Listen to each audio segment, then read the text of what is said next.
ఆటోలు, క్యాబ్లు వాళ్ళు సంసారాలు పోషించడం గురించి.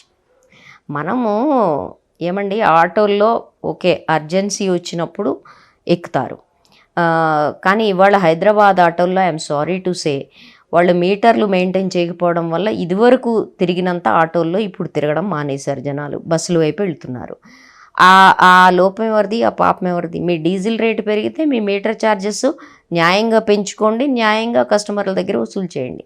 అట్లా కాకుండా మీటర్ ఎత్తేసి తిప్పుతున్నారనే విషయం అందరికీ తెలుసు. మీటర్ ఎత్తేసి మా ఇష్టం వచ్చినట్టు అడ్డగోలుగా మేము అడుగుతాము అంటే మీ ఆక్యుపెన్సీ తగ్గిపోవడానికి ఆడవాళ్ళు కారణం కాదు, లేకపోతే ఫ్రీ బస్సు ప్రయాణం కారణం కాదు. కాబట్టి ఆటోల యూనియన్ల వాళ్ళు, గవర్నమెంట్ దీని మీద పునరాలోచించండి. ఎస్, ఆటోల్లో ఉండే కొంత శాతం తప్పనిసరిగా బస్సు వైపు మళ్ళుతారు, కానీ దాని నుంచి మీరు రావాలి అంటే అర్జెన్సీ ఉన్నప్పుడు మాలాంటి వాళ్ళందరూ ఆటోలో ఎక్కుతాం. కాబట్టి దాని నుంచి మీరు న్యాయం వైపుకి ఒక న్యాయమైన రేటు, పర్వాలేదు మీటర్లో ఎక్కితే అనే దశ వైపుకి వెళ్తే ఎక్కువ ఉపయోగం ఉంటుంది కస్టమర్ సర్వీస్. ఇప్పుడు 3000 బస్సులే ఉన్నాయి కాబట్టి మీకు డోకా లేదు, గవర్నమెంట్ కొనడానికి ఇంకో 1-2 సంవత్సరాలన పడుతుంది. ఇప్పటి వరకు మీకు వచ్చిన ఇబ్బంది అయితే ఏమీ లేదు. అట్లనే ఆటోలకు సంబంధించిన కొన్ని విషయాలు కూడా మనం అర్థం చేసుకోవాలి. నిరుద్యోగికత పెరిగే కొద్దీ, అన్ఎంప్లాయబిలిటీ పెరిగే కొద్దీ యూత్ ఎక్కువగా పల్లెటూరుల నుంచి, వ్యవసాయ సమస్యల నుంచి, అక్కడి నుంచి ఉపాధి లేని వాళ్ళందరూ వచ్చేసి తేలిక పని ఏంటి అంటే మనకి ఆటో నడుపుకోవటం అనే పరిస్థితి రావడం వల్ల ఆటోల మీద విపరీతమైన ప్రెషర్ పెరిగింది. ఆటోలు అవసరమైన దానికంటే ఎక్కువ వచ్చేసే పరిస్థితి ఏర్పడింది. మరి దాన్ని నిరుద్యోగికత ఎందుకింత ఎక్కువ ఉంది, ఉపాధి అవకాశాలు లేవనే సమస్యతో ఆలోచించి చూడాలి. ఏంటో ఆడవాళ్లే ఆటోలెక్కి తిరుగుతున్నారు, వీళ్ళు లేకపోవడం వల్ల ఇబ్బంది అయిపోయింది అని చెప్పదలుచుకుంటే మరి నేను దాన్ని సీరియస్గా అధ్యయనం చేయాలి. ఆడవాళ్ళు ఒకటేనా ఆటోలకు మహారాజు పోషకులు హైదరాబాద్ నగరంలో అనేది?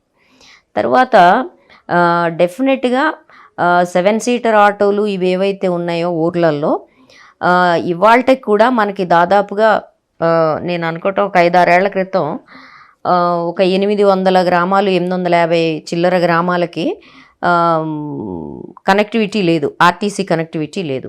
ఇవాళ అది వచ్చేసి దాదాపుగా 1800 చిల్లర గ్రామాలకి కనెక్టివిటీ లేదు.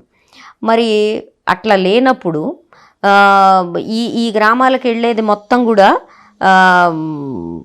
ఆటోలే కదా, 7 సీటర్సే కదా. ఇప్పుడు దాంట్లో వచ్చే తేడా ఏముంది? దాంతోపాటే మీకు ఇప్పుడు ఎవరికైతే కనెక్టివిటీ ఉందో ఈ రూట్లలో కూడా బస్సులు ఎన్ని వెళ్తున్నాయి, ఎంత ఫ్రీక్వెన్సీలో బస్సులు వెళ్తున్నాయి అనే దాన్ని బట్టే ఆ బస్సులకు ఆక్యుపెన్సీ ఉంటుందా లేదా అనేది తేలుతుంది. రెగ్యులర్గా ఎవరైతే పనులకు వెళ్తారో, ఎవరికైతే దూరం వెళ్ళి అంటే గ్రామ స్థాయిలో దూరం వెళ్ళి లేకపోతే టౌన్కి వెళ్ళి పనిచేయాల్సి ఉంటుందో వాళ్ళు ఇవాళకి కూడా 7 సీటర్ ఆటోలు, ఒక 7 సీటర్ ఆటోలో 20 మంది కూర్చుని వెళ్ళే పరిస్థితి ఇవాళకి కూడా ఉంది. దాంట్లో కూడా ఏం తేడా రాదు.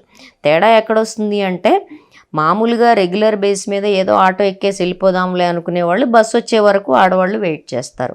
ఆ ఒక్కటే తేడా వస్తుంది. కాబట్టి ఇవన్నీ సూక్ష్మంగా పరిశీలించాల్సిన అవసరం ఉంది. ఎకానమీ మీద దీని ఇంపాక్ట్ ఏమొస్తుంది అనేది కూడా చూడాల్సిన అవసరం ఉంది.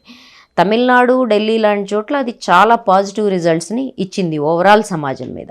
దాన్ని కూడా మనం అర్థం చేసుకోవాల్సిన అవసరం ఉంది. ఇంకా తర్వాత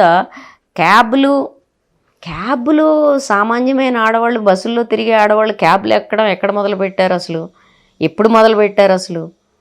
మిడిల్ క్లాస్ వాళ్ళు మీరు ఇవాళ బస్సులకి ఫ్రీ ఇచ్చినా కానీ వాళ్ళేమి క్యాబ్లు అయితే ఎక్కి తిరగరు.